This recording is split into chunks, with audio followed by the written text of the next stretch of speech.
Hey world, this is MJ, and this is your boxing ESPN, and this is how to make boxing great again, and this is your extended version of the Teofimo Lopez versus Steve Claggett undercard. So first, we're going to start off with Emilio Vargas. This was his debut at 140. He came in being 10-0 with 8 knockouts.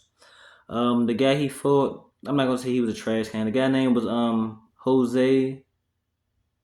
I can't pronounce his last name, but he was 9-8 with 9-8 with 3 knockouts. So the fight didn't go past the first round. Let me see. Yeah. So the fight didn't go past the first round. Emilio Vargas, he basically it was a slip right hand, hurt the guy, and then from there he jumped on him, did what he was supposed to do. The ref ended the fight. The second fight, which was and this isn't the second fight, but this is the more important fights to me. Nico Ali Walsh, which is Muhammad Ali's grandson. A lot of history right there. So he basically fought the only person on his record he lost to. That to me, it was an entertaining fight. It had its spurts. It had its spurts.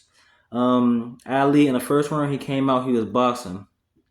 In the second round, and he's a shorter guy. So Ali, I'm not sure how tall he is, but the shorter guy, he was very short towards Ali. The shorter guy started getting close in the second round. The third round, Ali knocked him down. He knocked his mouthpiece out first. I peeped that because I thought it was Ali Walsh mouthpiece that got knocked out. He knocked the guy's mouthpiece out. Then he knocked him down in the third round. And the knockdown was it was a right hand short left hook. It was beautiful though. It was nice. Fourth round, Ali was using lateral movement, controlling mid to long range, but also the guy was still getting closer and closer and closer. The fifth round, the guy Akil, that's his name.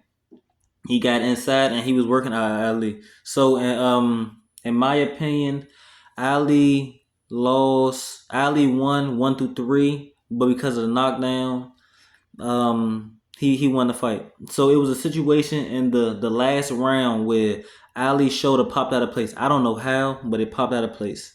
Okay. The co-main was Robisi Ramirez versus Robert Leon Benitez. That was the co-main. Now this was a fight to see, basically to see if Robisi Ramirez still had it and see if he was gonna fight Rafael Espinoza again.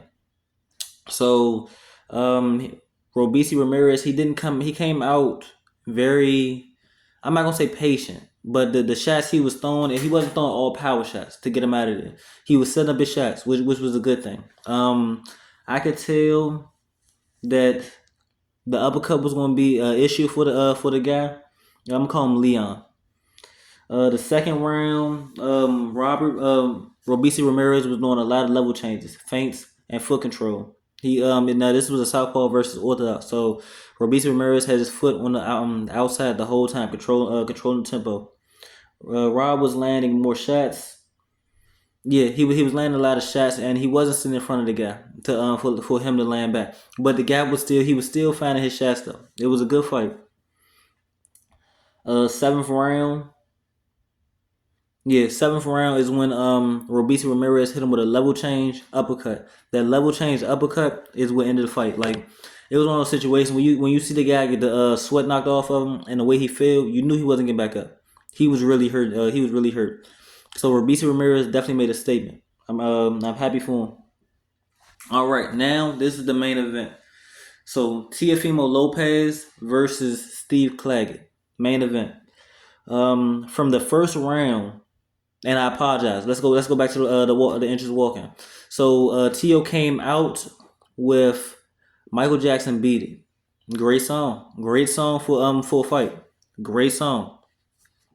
And the crowd, now they was in Miami. The crowd was pro Teofimo, which is a great thing. We all knew this, but Steve Claggett came out very aggressive, if that makes sense. He was throwing a lot of punches and he was walking Tio down. So from the first round on, Tio was on that back foot. But that wasn't an issue for Tio. He was going to the baddie a lot, throwing uppercuts a lot. Steve Claggett had a big issue with leaning over his front foot. What I will say is Steve Claggett, even if he could have kept that pace, he would have lost. He lost every round. Teofimo put on a boxing clinic. Seriously. Let me look at my notes and see. Teofimo was countering. Claggett was pressuring. Um, Teofimo, and the thing was, he was fighting. He was using angles, and he was fighting on his back foot. Let's see. The uppercut, that definitely was the answer. Claggett slowed down because of the body work, and that's what Teofimo was asking in the corner. He was like, give me body work, give me body work." But like I say, Claggett was still there. He was still there, and he was still walking around. In the 8th round, Claggett got hurt with the uppercut, a serious uppercut too, serious uppercut. But Claggett never dropped though. He never dropped. Claggett showed the dog. He showed that he is a 15-year vet. Like I said, and this was I said this going into the 12th, that T.O. won every round as long as he don't get dropped.